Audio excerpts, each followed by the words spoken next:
What's up guys? Welcome to AnimeKouhai. If you'd like to help me out, please hit the like button and subscribe to my channel.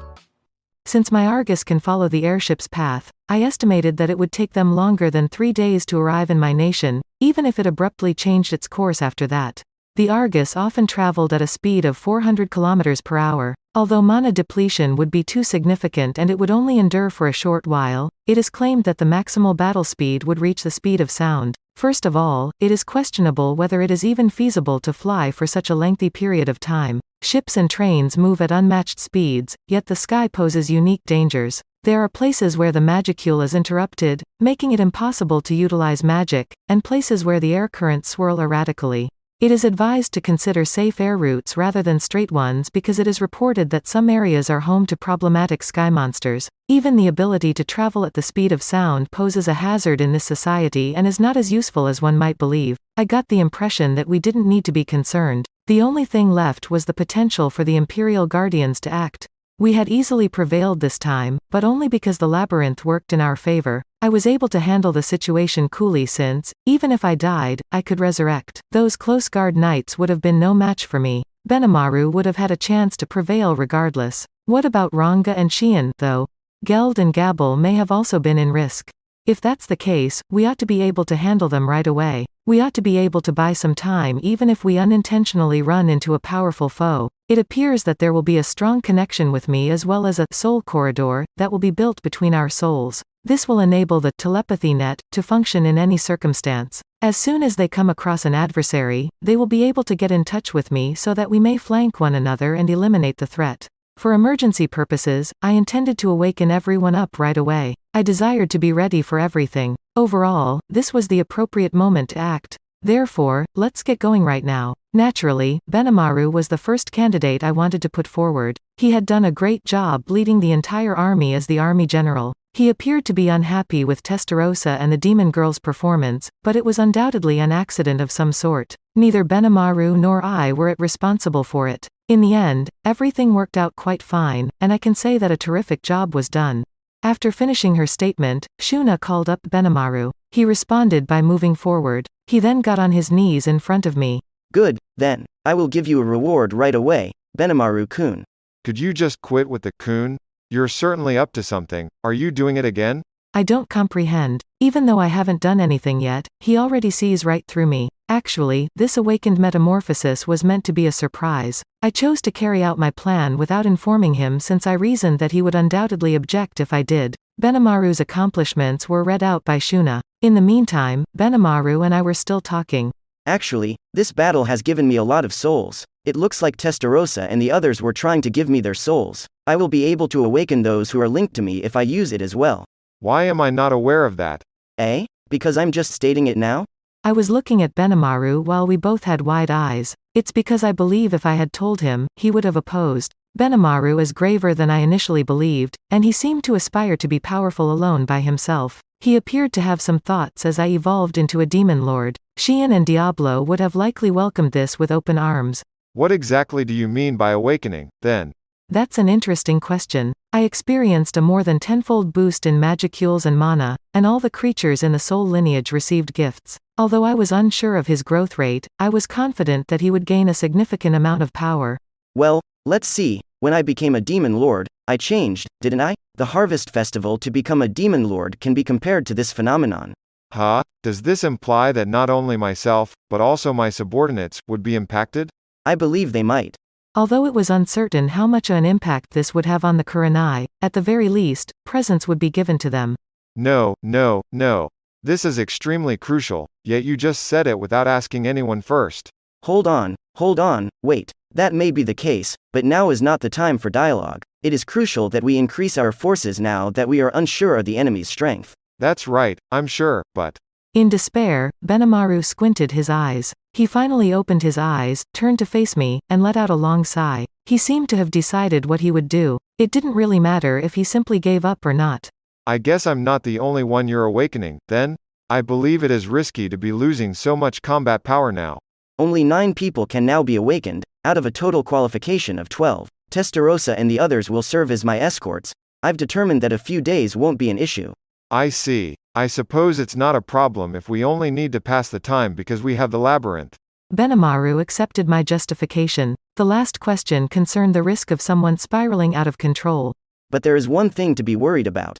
What is it? You are more powerful than you were before my evolution. You might get stronger than I am because it's unknown how quickly awakening causes growth. The food chain of the gluttonous King Beelzebub, ultimate skill, could be able to provide me with some insight in that situation. Even so, there was a chance he might grow stronger than me. Diablo and the others were clearly going to be more powerful than me. Benimaru and the others are unlikely to betray me, but I can't rule out the potential that they might be seduced by their power and lose control. Although I believe they will be alright and the isolation area was created in case they get out of control, it was true that I was concerned about them. Even with these worries, do you truly want to force our awakening? Yeah, sure.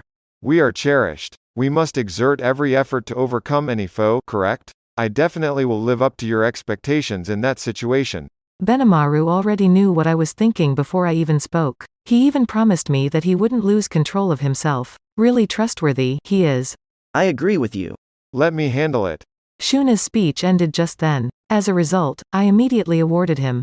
Benimaru, your leadership during this war was simply exceptional. You may now refer to yourself as the Flare Lord. Yes, please. The ceremony started. He was typically cordial, yet he was the army commander in front of the soldiers. Benimaru was excellent at separating his personal life from his professional life. Flare Lord was the moniker bestowed upon Benimaru. Since he could not refer to himself as a demon lord, even if he attained the title of true demon lord, it also served as a replacement. The language used conveyed ferocious rage. He used to be a little irritable, but these days he never appears to lose his calm. His nature remained a blazing flame, nonetheless. Just that he has mastered the art of subduing his rage. There could be no more appropriate title for the first demon lord to serve me. Question. Will you evolve the subject named Benimaru with the prescribed 100,000 souls? Yes, no. Yes. As soon as I consented, a soul corridor was established between Benimaru and me. As opposed to earlier, it was a strong connection. 100,000 souls would travel through this to reach Benimaru. The evolution of Benimaru began at the same time, yet it didn't really start. Nothing has changed. Has it failed, huh? Benimaru responded to me with a serious expression on his face. Evidently, there is still a requirement for my evolution. What are you saying? No, it seems to be more of a problem of mine than Rimuru-sama's. Benimaru was being evasive about what he was saying for some reason. What is happening? There was a red flag here. What's going wrong? I whispered my question to Benimaru. He replied to me in an unexpected way.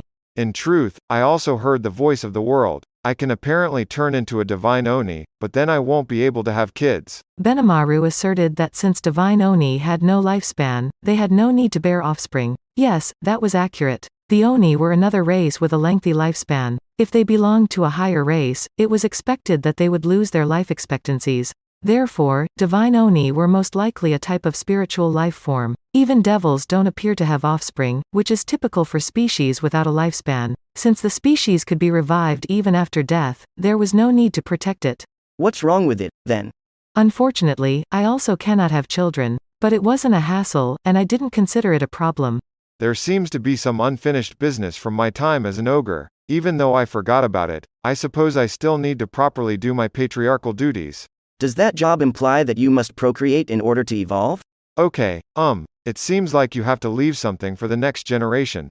Again, Benimaru and I were glancing at one another. We were in the midst of a party right then. The participants could think I'm praising Benimaru, but if I don't act immediately, they will realize there is a problem. I gazed at Benimaru, a little irritably. Benimaru then gave me an uneasy look. It was unusual to see Benimaru in such a state. He is normally so fearless that his attitude made a huge impression on me. Benimaru, get ready. No, but... I yelled, ignoring Benimaru's attempts to offer justifications. I see. So, as a reward, you want to get married?